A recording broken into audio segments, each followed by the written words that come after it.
안녕하세요. 오늘은 7번째 강의 시작하도록 하겠습니다. 기도하고 시작하겠습니다. 바울을 알게 하신 하나님 감사합니다.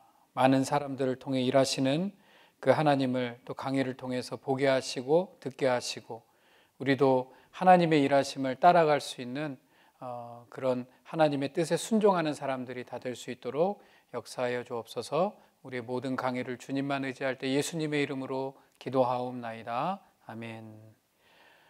우리가 지난 시간에 이어서 오늘 계속 강의를 하게 되겠는데요. 우리가 아마 데살로니가에 도착한 그 시점에서 우리 지난번 강의를 마치게 되었습니다.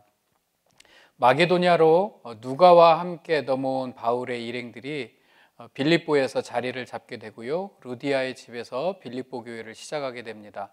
그리고서 그곳에서 많은 일들을 겪고 떠나게 되는데 떠나게 될 때 누가는 빌립보 교회에 남게 됩니다. 그리고 바울과 실라와 디모데가 거의 피난 수준, 신속하게 도망하는 수준으로 데살로니가에 이르게 됩니다. 오늘 여기 있는 그림이 제가 이제 데살로니가에 관한 그림을 하나 찾아서 한번 보여드리는 것입니다.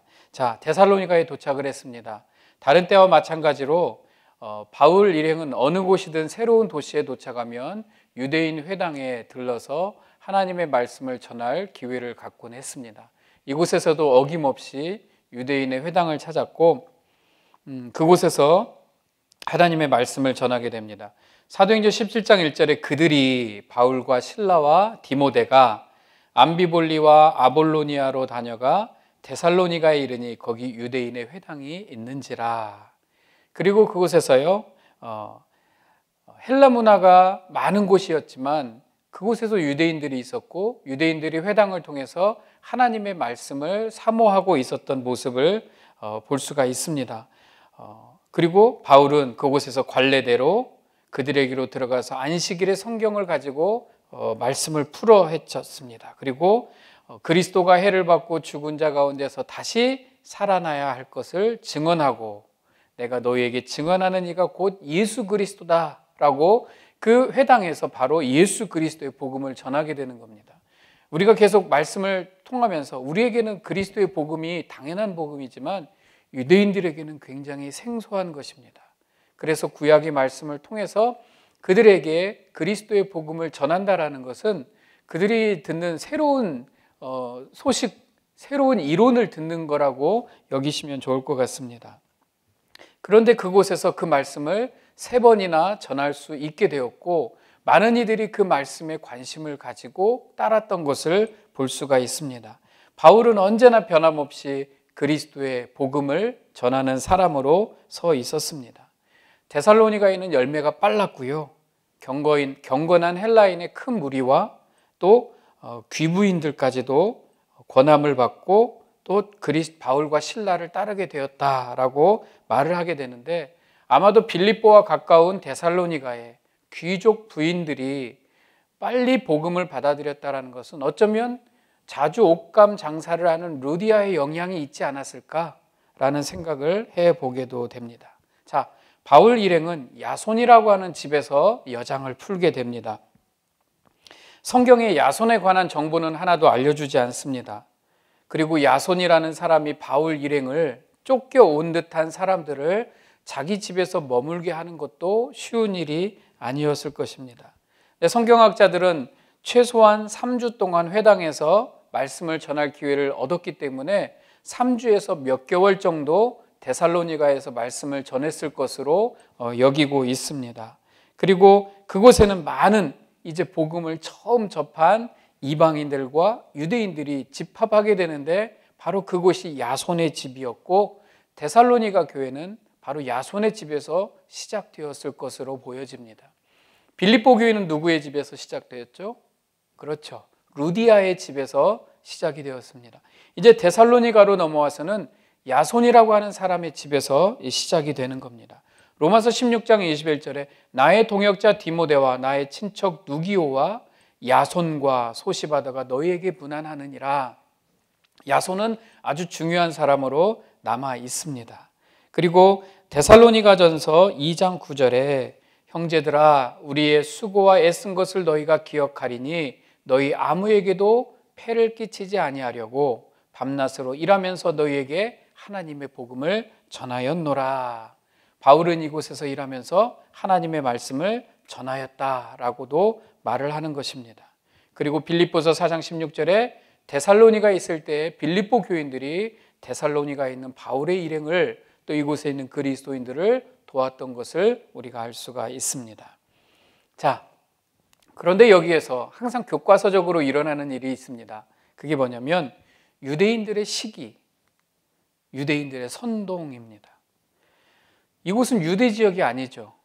유대인 지역이 아니고 데살로니가고 마게도니아, 유럽 지역인데 이곳에서 이방인들이, 헬라인들이 바울 일행을 핍박한 것이 아니라 이들을 핍박한 사람들은 다름 아닌 유대인들이었다라는 것입니다.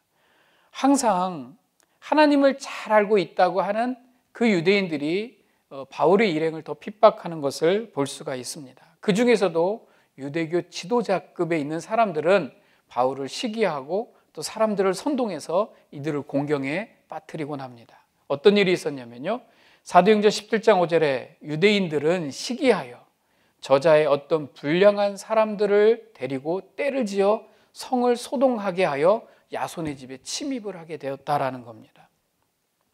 전혀 종교인답지가 않은 그런 행동을 보이고 있습니다. 이게 무슨 말이냐면 지금 말로 하면 조직폭력배를 동원해서 그 동네에 있는 좀 껄렁껄렁한 사람들을 동원을 해서 시끄럽게 하고 야손의 집에 쳐들어간 것입니다. 용역을 써서 야손의 집에 쳐들어간 겁니다. 자기들이 직접 한 게 아니라. 그리고 그 사람들이 소동을 일으킵니다. 도시에 소동을 일으켜서 마치 유대인들, 그 바울의 일행이 큰 일을 행한 것처럼 일을 꾸미고 있는 모습을 보게 됩니다. 유대인들은 하나님의 사람들, 선민이라고 자처하는 사람들입니다. 비록 예수 그리스도를 영접하진 않았지만 그들은 유대인의 율법과 규례를 따르는 종교적인 사람들이었습니다. 그러나 그들이 지금 하고 있는 방식은 그냥 시정잡배에 불과합니다. 세상적이라는 거죠. 굉장히 세상적인 방법으로 바울 일행을 괴롭히고 있습니다. 이들이 야손의 집에 쳐들어갑니다. 그리고 쳐들어가서 바울과 또 그 일행들을 찾는데 그곳에서 찾을 수가 없었습니다. 그래서 그들은 야손을 끌고 가고 그곳에 남아있던 또 다른 사람들 몇을 끌고 가게 됩니다. 그리고 그들을 관리 앞에 끌고 가서 모함을 하죠. 이들이 과연 무슨 짓을 저질렀느냐, 무슨 죄를 지었느냐, 이들이 가이사의 명예, 로마 황제의 명령에 불복했습니다라고 일을 꾸며가는 겁니다. 항상 비슷한 패턴입니다. 세상적인 방법은 자신들의 눈에 미워 보이면 모함을 하는데 어떻게 모함을 하냐면 이 사람들이 세상법을 어겼다라고 말을 하는 것입니다. 그렇게 정치적인 올가미를 뒤집어 씌우고 나중에는 황제 외에 다른 왕을 섬긴다는 식으로 이들을 몰아가게 되는 것입니다. 그래서 야손과 그곳에 있는 또 다른 사람들이 끌려가게 됩니다. 사도행전 17장 8절 9절에 무리와 읍장들이 이 말을 듣고 소동하여 야손과 그 나머지 사람들에게 보석금을 받고 놓아주니라. 자, 끌고는 갔는데 바울 일행은 잡히지가 않았습니다. 그냥 야손과 그 데살로니가에 있는 지역의 사람들만 잡혀간 거죠. 그리고 아무리 캐도 뭐가 나오지가 않으니까 보석금을 받고 풀어주었다. 여기에서 보석금이라는 단어는 지금으로 다른 의미로 해석을 한다면 각서나 서약서를 받고 다시는 이렇게 하지 않겠다라는 각서를 받고 풀어주었다라는 의미가 됩니다. 어쩌면 이 사람들은요, 지금 초신자거든요. 갓 예수 믿은 사람들이기 때문에 그들이 예수 믿는 것 때문에 목숨을 걸고 이러한 고난과 핍박을 이겨내기에는 쉽지 않은 사람들이었을 것입니다. 그래서 그들은 서약서를 어떤 각서를 어떻게 하고 나왔는지 모르지만 일단은 풀려나게 됩니다. 그렇다고 해서 이들이 신앙을 포기한 건 아닙니다. 이들이 주축이 되어서 데살로니가 교회는 더 강성하고 더 단단한 그런 교회가 되어가는 겁니다. 이들은 이제 고난이 있는 신앙의 첫 발자국을 디딘 사람들이 되는 것입니다. 자, 그런데 항상 우리가 경험했듯이 어느 지역에 가서 바울이 복음을 전하고 사람들을 만나는데 갑자기 상황이 악화가 됩니다. 그럼 어떻게 돼야 됩니까? 떠날 때가 됐다는 거죠. 바울은 이제 더 이상 데살로니가에 있을 수가 없습니다. 왜? 이 정도 상황이 되었기 때문에 빌립보와 비슷한 상황이 벌어졌습니다. 그래서 이제 또 몸을 피해야 됐습니다. 피신을 해야만 되는 상황이 됩니다. 지금 이게 상황이 굉장히 어려워집니다. 왜냐하면 지금 도망을 다니고 있는 거거든요. 그래서 어느 때 밤에 형제들이 곧 바울과 실라를 베레아로 보내니 라고 나옵니다. 여러분 혹시 도망 다녀보신 적이 있습니까? 누군가에게 쫓겨서 막 도망을 다녀본 경험이 뭐 일반 사람들에게는 없을 것입니다. 근데 저는 아주 어릴 때 그냥 제가 전라도 지역에서 컸기 때문에 그 데모나 이런 거 하는 그런 현장에 좀 있었던 적이 있습니다. 어떤 일이 있어서 도망을 간 경험이 있는데 도망을 갈 때 보면 아무것도 보이지가 않습니다. 그냥 정말 하얗고 아무 생각도 나지 않고 그냥 내가 어디로 도망을 가는지도 모르게 도망갔던 기억이 있습니다. 제가 바울의 일생을 이렇게 훑어보면서 바울이 지금 도망을 가는데 여유 있게 여장을 싸고 팩을 하고 이렇게 떠나는 장면이 아닙니다. 지금 눈에 좀 새하얘지는 겁니다. 모든 상황이 그냥 도망을 다니는데 그냥 급하게 피신해서 도망을 가는 장면이 지금 베레아를 떠나는 장면입니다. 그래서 어딘가에서 피신하고 숨어 있다가 지금 모든 사람들이 도와줘서 밤에 급하게 떠나는 바울과 실라, 그리고 바울과 실라가 베레아로 가게 됩니다. 베레아로 보냈다라고 합니다. 스스로 도망갈 수 있는 능력도 아니고 누군가가 도와줘서 지금 베레아로 급하게 이들을 피신시키고 있는 장면입니다. 그래서 그들이 다음으로 간 곳이 바로 베레아입니다. 베레아는 약 80km가 떨어져 있습니다. 사흘길, 이틀 사흘길에 갈 수 있는 길입니다. 그곳에서도 바울 일행은 유대인 회당을 또 찾게 됩니다. 유대인 회당에서 하나님의 말씀을 전하고 베레아에서도 믿는 사람들이 많이 생겨났다라고 말을 하고 있습니다. 베레아에 있는 사람들은 데살로니가에 있는 사람들보다 더 너그러워서 간절한 마음으로 말씀을 받고 이것이 그러한가 하여 날마다 성경을 상고함으로 가까운 지역에 있었지만 베레아 사람들은 데살로니가 사람들보다 부드러웠다라고 말을 합니다. 아까 보면은 바울과 실라를 베레아로 보낼 때 디모데는 없습니다. 디모데도 어딘가 숨어 있었겠죠. 상황이 급박해서 바울과 실라만 먼저 베레아로 보내지게 되고 아마 나와 있진 않지만 디모데가 나중에 이 베레아에 와서 합류를 한 것으로 보여집니다. 그리고 이곳에서 말씀을 전하고 또 이곳에서 날마다 하나님의 말씀을 또 묵상하고 예수 믿는 사람들이 많아서 이곳에서도 아주 짧은 시간이지만 하나님의 말씀을 막 전하고 많은 이들에게 그리스도의 복음을 전하고 있었습니다. 그런데 이 소식을 들은 데살로니가에 있는 사람들이 가만히 있지 않았을 겁니다. 데살로니가에서 이 바울을 내쫓기 위해서 선동했던 사람들이 베레아까지 쫓아오게 됩니다. 그리고 아까 말했죠. 이 도망가는 장면이 갑자기 잠깐 멈춘 듯 하더니 다시 시작이 되는 겁니다. 데살로니가 사람들이 떴다. 그리고 이 데살로니가 사람들이 뜬 그 장면을 가지고 바울 일행은 다시 도망을 가야 되는데 이 상황이 굉장히 단어 몇 개로 돼 있지만 굉장히 긴박한 상황입니다. 디모데는 어디로 갔는지 몰라요. 실라도 어디로 갔는지 몰라요. 바울이 급하게 피하는 장면이 나오게 되는데 형제들이 너무나 급해서 바울을 내보내어 바다까지 가게 하되 실라와 디모데는 아직 거기 머물더라. 지도를 볼까요? 안디옥에서 드로아에서 빌립보까지 갔습니다. 그리고 빌립보에서 쫓겨서 암비볼리, 아볼로니아를 거쳐 데살로니가까지 우리가 간 것을 볼 수가 있습니다. 그리고 데살로니가에서 피해서 베레아까지 오게 됐죠. 그래서 베레아에서 하나님의 말씀을 듣는 사람들이 있는데 또 데살로니가에서 쫓아온 사람들이 있어서 급하게 바닷가로 피하게 되었다. 바다로 피했다는 것은 항구로 피했다는 겁니다. 도망갈 길이 없어요. 계속 쫓아오니까. 그래서 바다 쪽으로 급하게 도망을 간 것입니다. 그래서 항구에 만나서 그 항구에서 제일 도망가기 편한 배가 있으면 그 배를 타고 빨리 이 지역을 떠나게 되는 것입니다.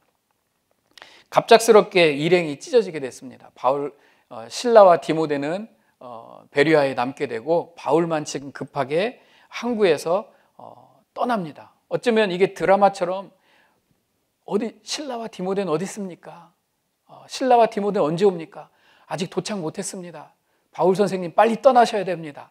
이제는 더 이상 지체할 시간이 없습니다. 이런 분위기가 연출되는지 모르겠죠. 그래서 바울을 빨리 그 배에 합류했는데 그때는 지금처럼 표를 끊고 정기 여객선이 아니라 어떤 배가 준비되면 그냥 떠나는 그런 식의 배였다고 합니다. 그래서 바울은 그 당시에 어떤 배라고도 할 거 없이 그냥 지금 바로 출항하는 어느 배에 타고 또 그 일행들은 바울을 보내기가 너무 어려워서 같이 그 배를 타고 베레아에 가까운 바다에 있는 항구를 떠나게 되는 것입니다.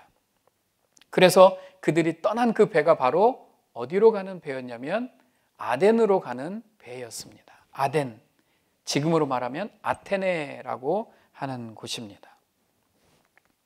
자, 아테네로 넘어갑니다. 이게 지금 긴박하게 돌아가죠.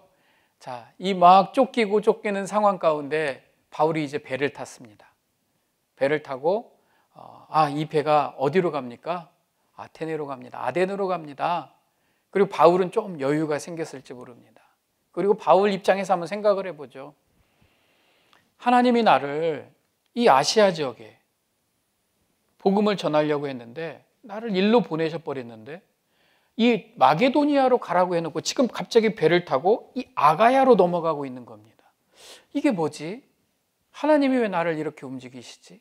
나는 분명히 마게도니아의 복음을 전하라고 이리로 왔는데 내가 왜 아가야로 갑자기 가야 되지? 나중에 바울은 표현을 합니다. 내가 데살로니가로 두세 번 가려고 했는데 사탄이 나를 막았다라는 표현을 합니다. 그러니까 바울은 이 마게도니아에 굉장히 신경을 쓰고 있었지만 하나님은 사도 바울을 아가야 지방으로 보내게 되는 것입니다. 자, 아가야 지방 아테네 아덴이라는 지역은 약 320km가 떨어졌고 이제 백길로 한 서너흘 길입니다. 바울이 이때 아가야 지방으로 넘어갔을 때 실라와 디모데는 이제 베레아에 남아 있었습니다. 자, 이 아덴에 도착한 바울은 이제 사람들을 보냅니다. 그래서 가서 우리 실라와 디모데가 잘 있는지 살펴주시고 빨리 가서 실라와 디모데가 내가 아덴에 무사히 있다고 나에게 빨리 오라고 말을 좀 전해주십시오 하고 그 일행들과 헤어지게 됩니다. 그래서 바울은 아덴에 남게 되고 또 바울을 그곳까지 피신시켰던 사람들은 다시 배를 타고 베레아로 돌아오게 됩니다.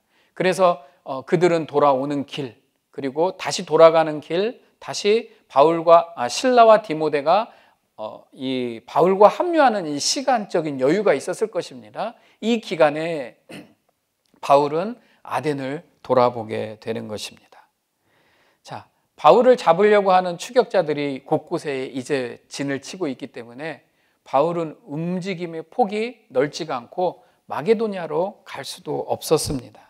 그리고 다시 이 아덴에 와서 이 디모데와 실라 이 움직이는 동안에 실라와 디모데를 만나게 됐을 것입니다. 여기서 먼저 실라와 디모데를 이야기하고 가면 자, 시간이 흘렀습니다. 바울은 이 아덴을 돌아보고 이제 아테네에서 어떤 일이 있었는지 제가 말씀을 드리기 전에 이 바울과 그 어간에 바울과 실라와 디모데를 만났을 것인데 다시 합류했습니다. 그리고 실라와 디모데가 선생님 하고 만났습니다. 바울 선생님, 자, 저희는 어떻게 할까요? 그런데 바울이 생각을 하기를 우리가 그 지역을 너무 빨리 지나왔다. 지금 빌립보에는 누가가 맡아서 빌립보 교회를 잘 지키고 있는데 지금 데살로니가와 베레아는 우리가 그냥 지나왔기 때문에 지도를 다시 한번 볼까요? 지나왔기 때문에 이렇게 명령을 합니다. 디모데는 데살로니가로 가라. 그리고 실라는 베레아로 가라. 이렇게 해서 데살로니가에는 디모데가 그리고 베레아에는 실라가 다시 그 지역으로 돌아가게 됩니다. 그래서 아직은 이제 초기 예수 믿는 사람들이 정착하기 시작한 그 초기 교회를 잘 셋업하는 그 일에 디모데와 실라를 보내게 되는 것입니다. 그래서 이 교회들을 보면요, 빌립보에 누가가 있습니까? 누가가 있죠. 누가 있어요? 누가가 있습니다. 데살로니가는요, 디모데가 있습니다. 베레아에는 실라가 있습니다. 그리고 바울은 아덴에 있는 겁니다. 이들은 지금 다 뿔뿔이 흩어졌지만 자기 역할을 다 하고 있는 것입니다. 그리고 바울은 아덴에서 이들을 만났습니다. 그리고 바울이 아마 고린도나 어디에서 나중에 합류하자라고 이야기했던 것 같습니다. 자, 이야기를 계속 가보겠습니다. 이것을 어떻게 알 수 있냐면 데살로니가전서 3장 2절에 우리 형제 곧 그리스도의 복음을 전하는 하나님의 일꾼인 디모데를 보내노니 이는 너희를 굳건하게 하고 너희 믿음에 대하여 위로함으로. 그리고 나중에 사도행전 18장 5절에 이 실라와 디모데가 마게도냐로부터 내려오매, 마게도냐로부터 고린도로 내려왔다. 고린도로 내려오매 고린도에서 합류했다라는 장면이 사도행전 18장 5절에 있는 것입니다. 자, 바울은 이제 아덴에 있습니다. 보면 아덴에 있고 또 실라와 디모데가 언제 합류해서 어떻게 돌아갔는지 모르지만 디모데는 데살로니가에, 실라는 베레아에 있게 됩니다. 자, 이제 아덴을 한번 살펴봅니다. 바울이 아덴을 제일 처음에 들어왔을 때 어떤 분위기였습니까? 아테네는 우상과 철학이 판을 치는 도시였습니다. 자, 아테네의 철학자 소크라테스, 플라톤, 아리스토텔레스의 주 활동 무대가 바로 이 아테네입니다. 바울이 아테네에 제일 처음에 들어갈 때 처음 눈에 띄는 그런 신전이 바로 파르테논 신전입니다. 이게 아크로폴리스의 아테나 여신을 위해서 세운 파르테논 신전이 굉장히 웅장하고 크다고 합니다.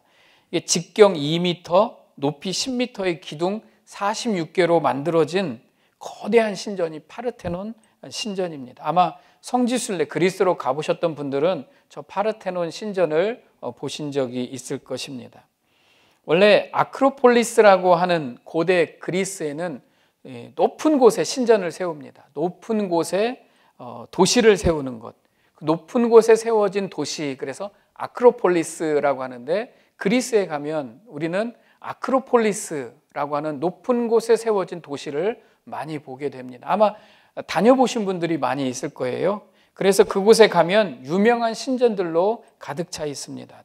우리가 잘 아는 디오니소스 극장, 제우스 신의 신전, 이런 것들이 많이 있는 곳이죠. 지금도 이런 흔적이 남아있다면 그것이 피크인데 바울이 그 도시에 들어간 겁니다. 바울이 가니까 정말 대단했을 거예요. 우상 그리고 철학 이런 것들로 굉장히 난리인 그런 아테네에 들어가고 기가 막혔을 것입니다. 그리고 그곳에서 또 바울이 해야 될 일은 말씀을 전하는 거였습니다. 바울이 그곳에서 회당을 찾았고 유대인들에게 말씀을 전했고 경건한 사람들과 또 말씀을 나눴고 또 장터에서는 날마다 만나는 사람들과 변론했다라고 하는데 이 아가야 지방은 마게도니아하고는 또 분위기가 다릅니다. 그리고 이 도시는 철학의 도시였기 때문에 어떤 이론을 가지고 어떤 말을 가지고도 사람들과 변론할 수 있었던 도시가 바로 이 아테네였다라는 겁니다. 그리고 바울이 이곳에서 예수 그리스도의 죽음과 부활과 이런 복음을 전했을 때 사람들은 또 다른 철학인가 보다 하고 바울에게 관심을 가지게 됩니다. 그리고 바울은 회당에서 말씀을 전하고 장터, 아고라라고 하는 곳에서 철학자들과 논쟁을 벌였다라고 합니다. 당시의 아테네에는요, 두 가지 철학이 팽배했던 시절입니다. 에피쿠로스라고 해서 쾌락주의, 그 다음에 스토아 철학, 이 두 개가 굉장히 아테네에 팽배했던 곳입니다.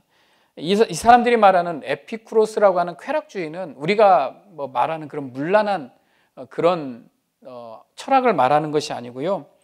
이들은 고통과 죽음에서 벗어난 평안을 얻기 위해서 쾌락을 얻어야 되는데 이런 쾌락이 독서를 하거나 명상을 하거나 음악을 듣거나 이런 식으로 해서 쾌락을 느껴서 이런 어려움과 고통을 이겨낸다 이런 식의 철학이고요. 그 다음에 스토아 철학은 금욕주의 이렇게 생각하시면 될 겁니다. 아무튼 이런 우리가 잘 배웠었고 들어봄직한 그런 철학이 제일 피크인 시절에 바울이 이곳에 들어간 것입니다.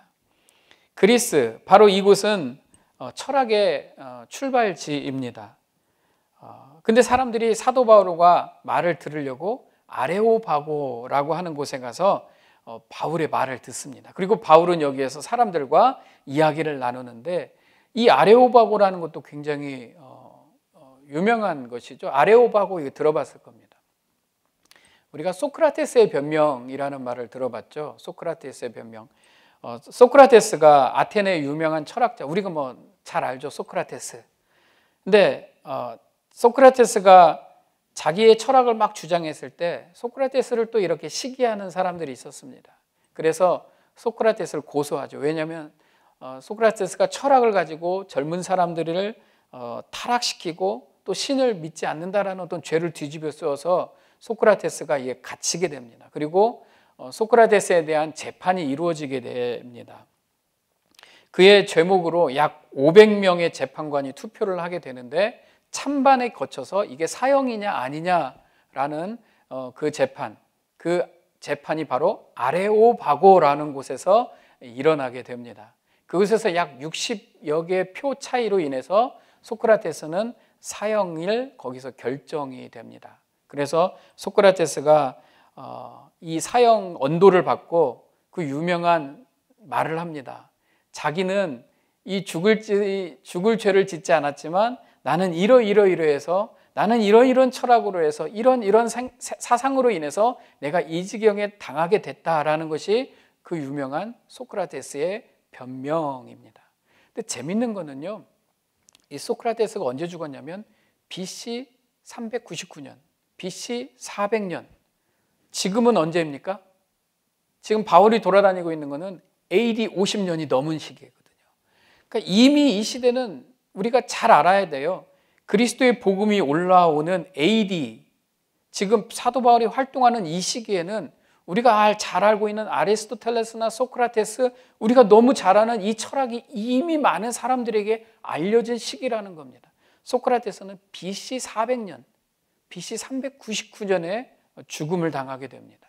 그러니까 이 시대적인 흐름을 우리가 어떤 세계 역사와도 같이 비교해서 볼 수 있으면 우리가 잘 알 수 있게 될 것입니다. 자, 그래서 바울은 이곳에서 철학적으로 설교를 하게 됩니다.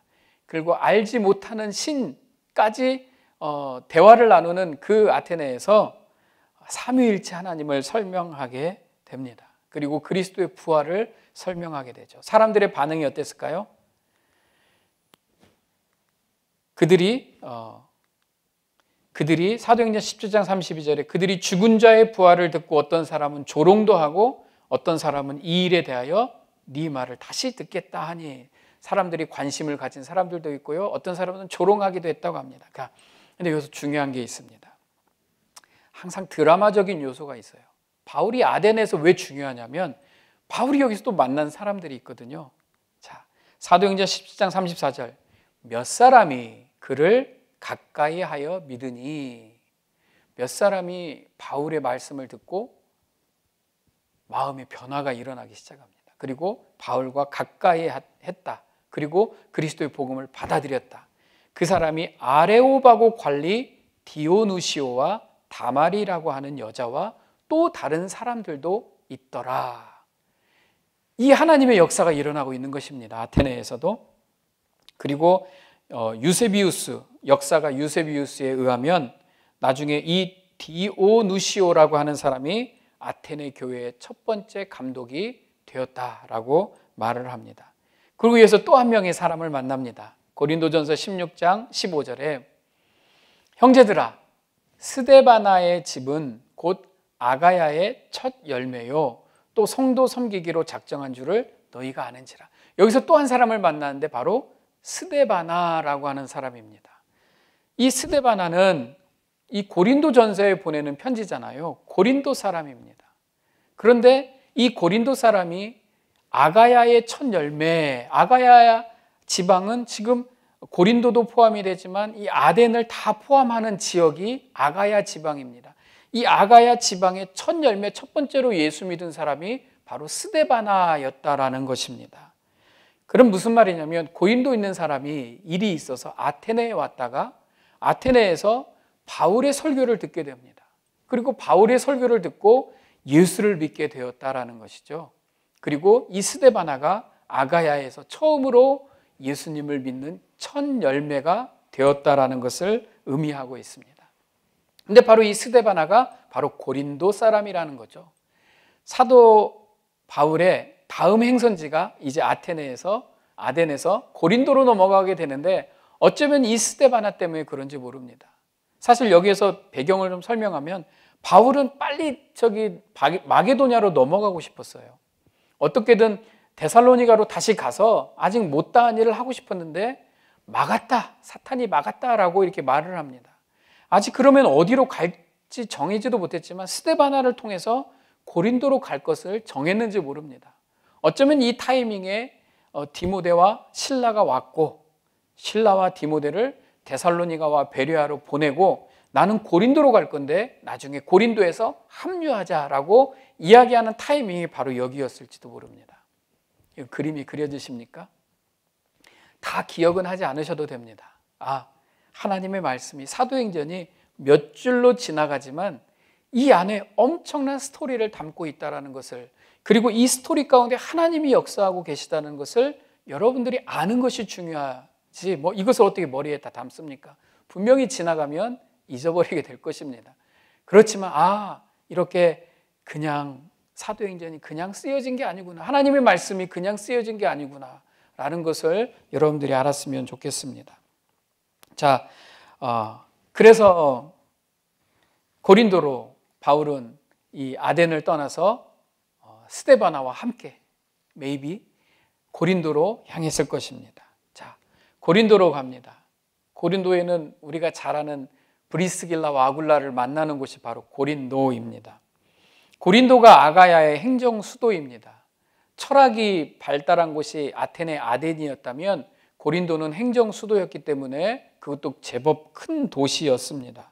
그리고 고린도에는 이주민들이 많이 모여 사는 곳이었습니다. 다양한 이방인들 또 다양한 사람들이 모여 사는 곳이기 때문에 고린도는 타락한 도시라는 말을 듣게 됩니다. 그래서 우리는 고린도 하면 그냥 타락한 도시고, 또 고린도가 왜 타락했다라고 말하냐면 고린도는 굉장히 운동 경기로 유명한 도시입니다. 우리가 옛날에 올림픽 하면 고린도 그 지역에 있는 그런 옛날 모습, 올림픽 스포츠 하는 모습을 볼 수 있는데 그곳의 백그라운드가 되는 곳이 바로 고린도입니다. 그래서 나중에 바울이 고린도 교회에 편지 쓸 때는 이런 표현을 많이 합니다. 이 고린도에 관한 그림입니다. 운동장에서 다름질하는 자들이 다 달릴지라도 오직 상을 받는 사람은 한 사람인 줄 너희가 알지 못하느냐. 왜 고린도의 교회 편지 쓸 때 이런 표현을 했을까요? 왜냐하면 고린도 사람들은 운동하는 모습, 육상 경기를 많이 보고 자랐고요, 레슬링 하는 것을 많이 보고 보았습니다. 그래서 너희가 운동장에서 다름질하는 사람들을 예를 들었고 상을 받는 사람들을 예를 들었고, 그러므로 나는 다름질하기를 향방 없는 것 같이 아니하고 싸우기를 허공을 치는 것 같이 아니하며, 이게 고린도의 백그라운드입니다. 그래서 그 사람들이 알아듣기 쉽게 니네들 운동 경기하는 거 많이 보지 않느냐. 그런데 그 사람들이 상을 받으려고 하듯이 우리도 주님의 상을 받기 위해서 오늘 또 열심히 달려가야 한다라는 표현을 고린도 교회에게 하게 된 것입니다. 자, 이 고린도에 가서 만난 사람이 바로 아굴라와 브리스길라입니다. 우리가 지난번에도 한번 설명을 했듯이 빌립보에 도착하기 전에 빌립보는 제2의 로마의 도시였고 이미 로마에서 어떤 일이 벌어졌기 때문에 유대인들에 대한 이미지가 굉장히 나빠졌다라는 이야기를 합니다.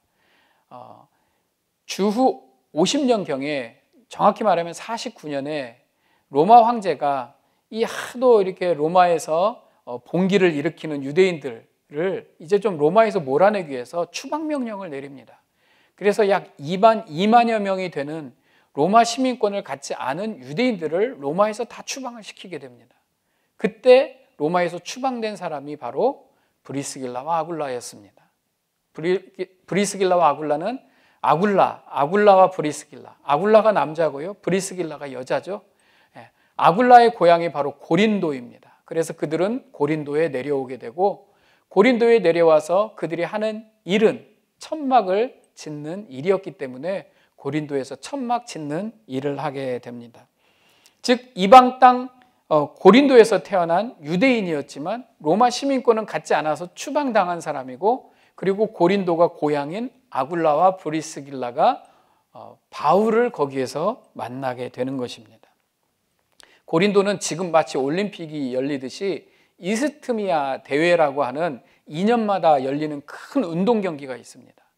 여러분, 운동 경기가 있다면 뭐가 많이 설치가 돼야 될까요?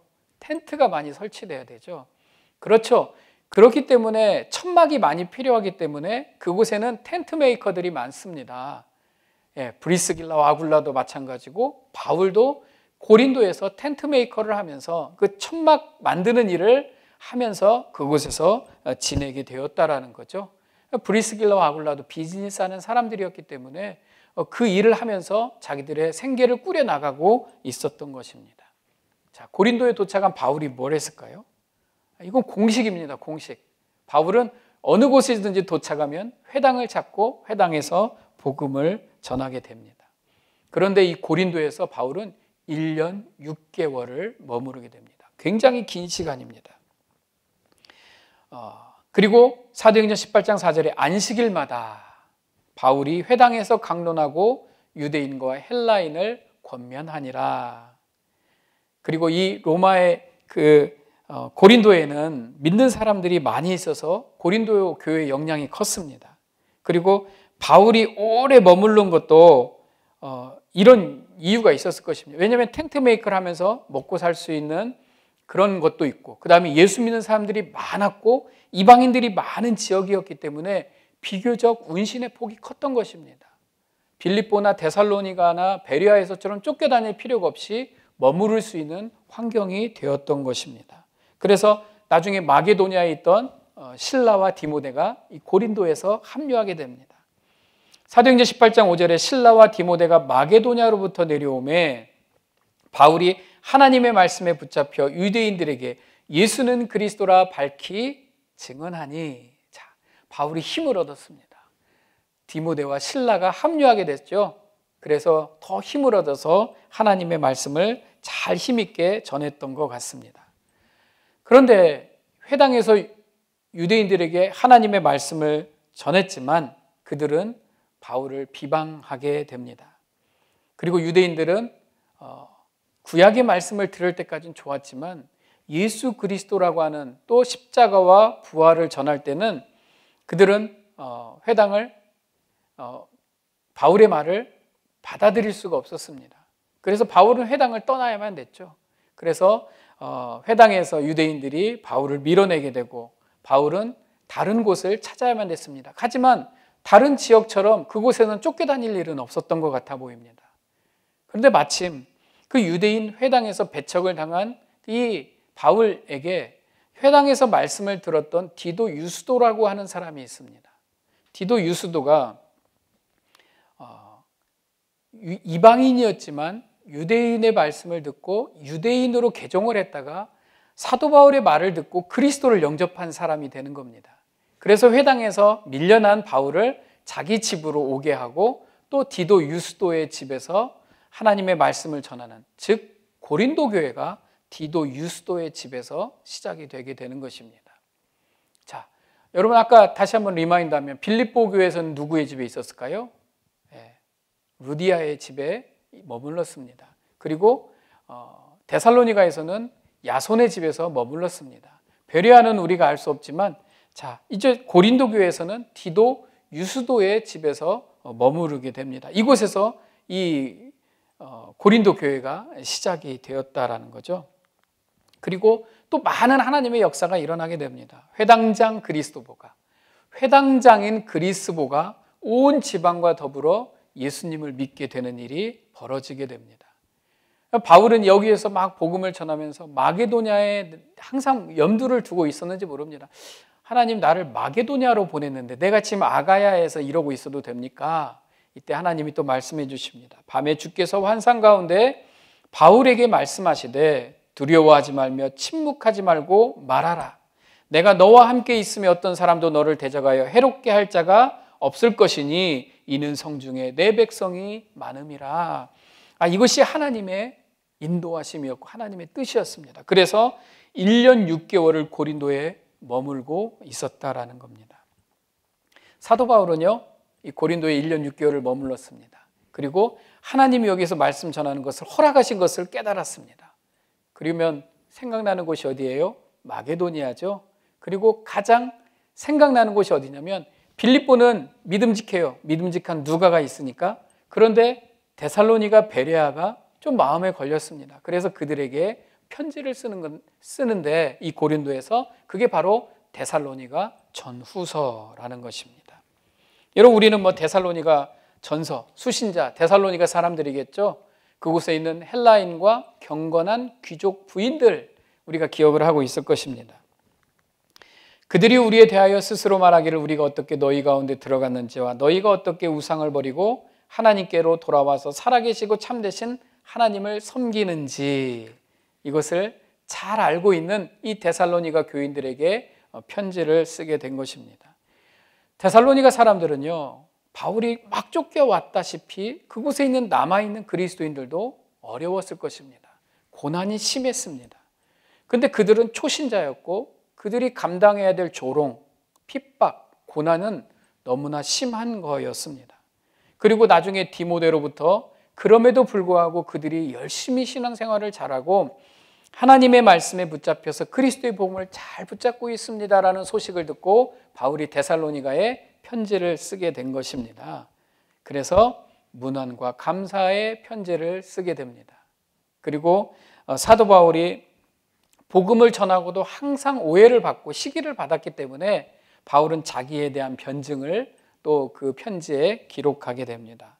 그러면서 데살로니가 성도들이 그리스도의 복음 앞에 잘 붙잡혀 있는 게 자기가 목자로서 너무나 기쁘다라고 편지를 보내주고, 그러나 우리가 이렇게 환난과 어려움이 있지만 또 그런 핍박 때문에 심지어는 정말 죽음에 당하는 어려움을 당한 사람들이 있지만 우리는 재림의 소망이 있고 우리에게는 정말 하나님을 바라보는 천국 소망을 가지고 살아야 한다라는 것을 데살로니가에 강조하고 있는 것입니다. 왜냐하면 데살로니가 사람들은요, 먼저 죽음을 당해서 또 천국에 간 사람들, 하나님 나라에 간 사람들을 굉장히 슬퍼했습니다. 그리고 우리처럼 이론이 정립된 때가 아니기 때문에 그들이 어디로 갔는지 굉장히 슬퍼했기 때문에 사도 바울은 데살로니가에 편지를 쓰면서 그들에게 재림신앙, 그리고 천국에 대한 소망, 그것을 잘 알려주고 있었던 것입니다. 자, 디모데전서를 데살로니가 교회에 보내게 되니까 그 성도들이 기쁘게 잘 읽었을 것입니다. 근데 멀지 않아서 두 번째 편지가 필요했습니다. 왜냐하면 그들은 여전히 고난을 당하고 있었고 또 그리스도의 재림에 관해서 설명을 해줬더니 그들이 굉장히 그것 때문에 혼란스럽고 혼동을 느끼고 있다는 소식을 듣게 되었기 때문에 그렇습니다. 그래서 두 번째 편지를 씁니다. 감사와 격려의 이야기를 쓰고요, 그 다음에 재림에 대해서 바른 설명을 데살로니가 후서에 써주게 됩니다. 그리고 게으름을 경계하게 되는데 사도 바울이 재림을 강조합니다. 주님이 다시 오실 것이다. 주님이 십자가에 돌아가셨고 부활하셨고 다시 오신다고 말씀을 하셔서 그 예수 그리스도의 재림을 가르쳐 줍니다. 그런데 데살로니가 교인들이 한쪽으로 너무 쏠리게 됩니다. 왜? 지금 당장 겪는 고난이 힘들고 어려우니까 너무 주님 오시는 것을 고대하고 소망했습니다. 그러면서 자포자기하는 거죠. 내 모든 삶을 놓고 공부하지 않고 게을르게 되었다라는 것입니다. 야, 공부하면 뭐하냐? 주님 오실 텐데. 야, 비즈니스 잘하면 뭐하냐? 주님 오실 텐데. 이런 식으로 확대 해석을 하게 되었다는 것입니다. 그래서 바울은 두 번째 편지를 통해서 그들에게 재림에 대해서 다시 설명을 해주고 게으름에 대한 경고를 하는 것입니다. 그래서 재림을 소망한다고 게으르지 말고 우리는 오늘 하루에 최선을 다하면서 주님이 언제 오시든지 그때와 시기는 우리는 알 수 없지만 오늘 최선을 다하면서 살아가기를 데살로니가 교인들에게 권고하고 있는 편지가 바로 데살로니가 전후서입니다. 자, 시간이 지났습니다. 이런 편지를 쓰고 있는 동안에 1년 6개월이나 머무르고 있는 사도 바울에게 사람들이, 유대인들이 또 모함이 있고 반전이 있게 됩니다. 어떤 이 아가야 지역에 총독이 바뀌는 일이 벌어지게 됩니다. 총독이 바뀌는 시기, 유대인들이 아마도 바울을 어떻게든 좀 몰아내고 싶었을 것입니다. 그런데 어떤 정치적 상황, 그곳의 상황에 따라서 그렇게 할 수 없었는데 마침 총독이 바뀌는 시기가 있었습니다. 그래서 유대인 회당장 소스데네라고 하는 사람이 이때가 기회다 생각해서 고린도 사람들을 선동을 합니다. 그리고 바울을 모함을 해서 바울을 그 새로운 총독에게 고발을 하는 겁니다. 근데 새로운 총독 갈리오 총독이 호락호락한 사람이 아니었어요. 막 유대인들이, 같은 유대인을 막 모함을 하고 사람들이 막 선동을 해서 막 끌고 돌아와서 막 고소를 하고 고발을 하는데 갈리오 총독은 꼼짝하지 않았습니다. 자, 문제를 판단을 해보니까 이것은 로마법에 관한 문제가 아니라 유대인들의 자체적인 문제라고 생각해서 케이스를 클로즈 해버립니다. 그러니까 법정에서 다 내쫓아 버리는 거죠. 근데 여기 수많은 고린도 사람들이 모였는데 그 사람들은 자기들이 왜 모였는지 모르고 그냥 많은 이방인들이 모여서 운동 경기로 이렇게 으쌰으쌰하는 어떤 군중의 무리들이 있는 그런 곳이었는지 모르지만 이 회당장 소스데네가 막 선동했을 때 이 사람들이 같이 왔습니다. 근데 정신을 차리고 보니까 아무 일도 아니었다라는 거예요. 그래서 이 고린도 사람들이 화가 나서 이 선동했던 회당장 소스데네를 이렇게 합니다. 모든 사람이 회당장 소스데네를 잡아 법정 앞에서 때리되 갈리오가 이 일을 상관하지 아니하니라. 아까 헷갈리는 게 있어요. 소스데네, 스데바나는 아가야의 첫 열매 고린도 교인입니다. 이 두 이름이 기억하기가 참 어렵습니다. 소스데네는 소스라치게 놀라울 사람이라고 생각하면 되고요. 스데바나는 아가야의 첫 열매, 스데반과 비슷한 사람이라고 우리가 외울 때 그런 식으로 외웁니다. 그렇게 여기시면 조금 덜 헷갈리실 건데 아무튼 이 회당장 소스데네가 사람들을 일으켜서 바울을 모함하는 일이 벌어지게 됩니다. 자, 이런 일들이 벌어졌다. 여기서 재밌는 건요. 바울은 왜 로마 시민권을 꺼내지 않을까요? 빌립보에서 한번 잠깐 꺼냈던 로마 시민권을 여기서 딱 꺼내면 되는데 여기는 아가야 지방이고 그런데 바울은 끝까지 로마 시민권을 꺼내지 않습니다. 로마 시민권을 감추고 있어요. 유대인들이 있는 지역에서는, 유대인들과 연관된 지역에서는 애간해서는 바울은 로마 시민권을 드러내지 않습니다. 그러나 아무튼 이렇게 사람들이 막 몰려있는 곳에서 이곳에 실라와 디모데, 브리스길라와 아굴라 이런 헌신된 사역자들과 함께 이 일들이 일어났다. 이젠 떠날 때가 됐다라는 겁니다. 그래서 바울은 고린도를 떠나게 됩니다. 그래서 간 곳이 고린도에서 갱그레아로 가게 됩니다. 항구가 있겠죠. 갱그레아에서 예배소를 거쳐서 돌아가게 되는 여정인데 갱그레아로 가게 됩니다. 자, 바울은 자기의 동역자들과 함께 이제 떠나게 됩니다. 그리고 고린도에서 하나님께 서원한 것이 있었는지 유대인들이 서원했을 때는 머리를 깎지 않고 포도주를 입에 대지 않고 또 하나님 앞에 서원했던 것을 지키는 장면이 있는데 아마 뭘 서원했는지 모르겠습니다. 근데 바울이 여기에서 그 서원한 것이 풀리는 날이 되었는지 모르겠습니다. 그래서 갱그레아에 와서 사도 바울은 머리를 단정하게 깎습니다. 그리고 여기에서도 또 하나 사람을 만납니다. 이 갱그레아라고 하는 곳에 사진을 하나 구해봤습니다. 로마서 16장 1절에 내가 갱그레아 교회의 일꾼으로 있는 우리 자매 베베를 너희에게 추천하노니 이렇게 말합니다. 자, 성경에는 여자 이름이 많이 나와 있습니다. 나중에 기회가 되면 설명을 해주겠지만 여러분 지금으로 생각하면 안 됩니다. 당시에는 여성에 대한 인권이 없는 시절이었습니다. 지금처럼 여성 평등주의, 여성 인권 이런 것도 지금 우리가 사는 세상에도 불과 100년 이내에 이런 일들이 다 생겼던 것이지 그 2000년 전에 그 당시에는 여성의 인권이라는 것은 존재하지 않았습니다. 여성을 숫자에 세지도 않았고 여성들이 어디에 드러나는 것도 원하지 않았었습니다. 유대인의 법에도 그렇고 기독교 안에서도 그런 것들은 그들에게 익숙한 문화가 아니었습니다. 그러나 바울이 사역을 할 때 항상 그의 동역자에는 여자가 많이 있었습니다. 그런 게 관계가 되지 않았었어요. 근데 여기에 베베라는 사람이 나오게 됩니다. 갱그레아 출신입니다. 나중에 사도 바울이 3차 전도 여행 때에 로마에 보내는 편지를 쓰게 되는데 이 로마에 보내는 편지를 들고 간 사람이 바로 갱그레아의 사람 베베 자매였던 것입니다. 그래서 로마서 편지 후반부에 내가 갱그레아 교회 일꾼으로 베베를 너희에게 추천하노니 이렇게 말을 하는 것입니다.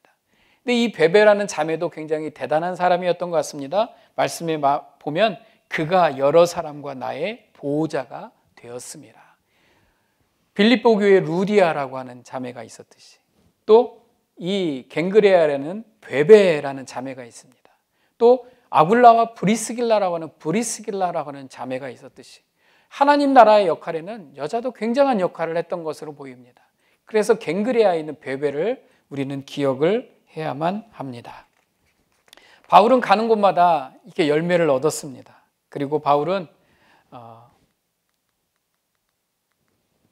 이 갱그레아를 거쳐서 예배소를 거치게 됩니다. 항구죠. 기항을 해서 돌아가는 것입니다. 자, 바울은 예배소에 도착을 합니다.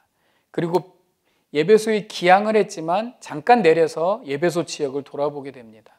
그리고 예배소에서도 회당을 찾아 복음을 전하고 사람들은 바울의 메시지를 듣고 이곳에 오래 머물러 주기를 바랬습니다. 이게 예배소와의 인연의 시작입니다. 그리고 소아시아에 그렇게 가려고 했는데 못 갔지만 바울이 이제서야 들어간 그 예배소, 그것이 바로 이곳입니다. 예배소에 들었습니다.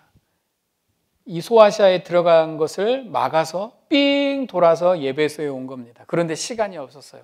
이제는 돌아가야 될 상황이 생긴 것입니다. 그래서 바울은 그렇게 말합니다.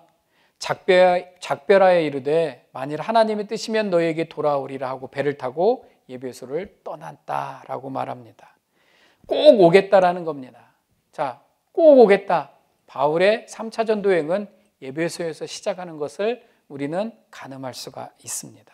그런데 예배소를 떠나면서 이곳에도 사람을 남겨놓는데 바로 그곳에 브리스길라와 아굴라 부부를 남겨놓게 됩니다. 그리고 나머지 일행들은 배를 타고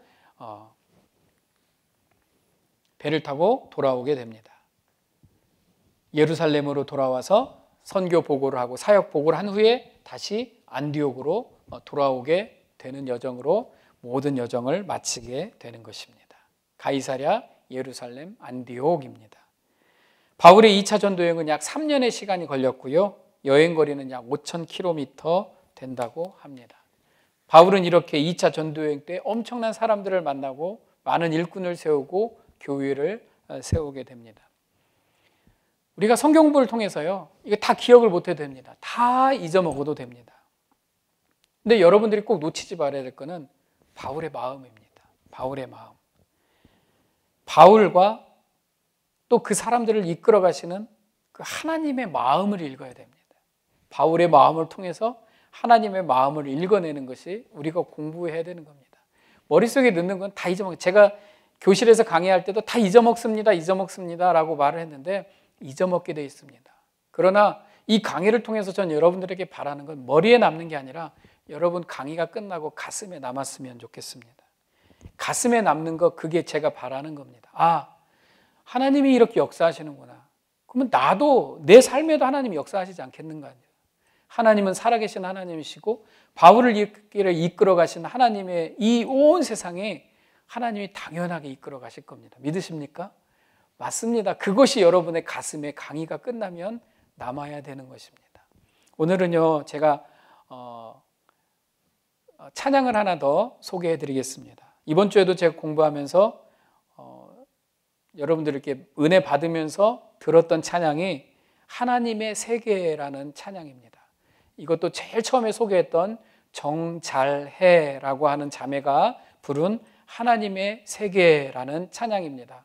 이 강의를 들으시는 분들은요, 꼭 찾아서 그 찬양을 들으시면 좋겠습니다. 그 찬양을 들으면서 하나님이 이끌어 가시는 세계, 참 아름다운 이 세계를 통해서 하나님이 어떻게 복음의 역사로 한 영혼을 주님께로 불러오는지, 그 아름다운 하나님의 세계를 이해하는 저와 여러분 모두가 될 수 있기를 주님의 이름으로 축복합니다. 기도하겠습니다. 하나님 감사합니다. 하나님은 오늘 또 우리를 이끌어 가시고 또 많은 사람들을 세우십니다. 그 하나님의 마음을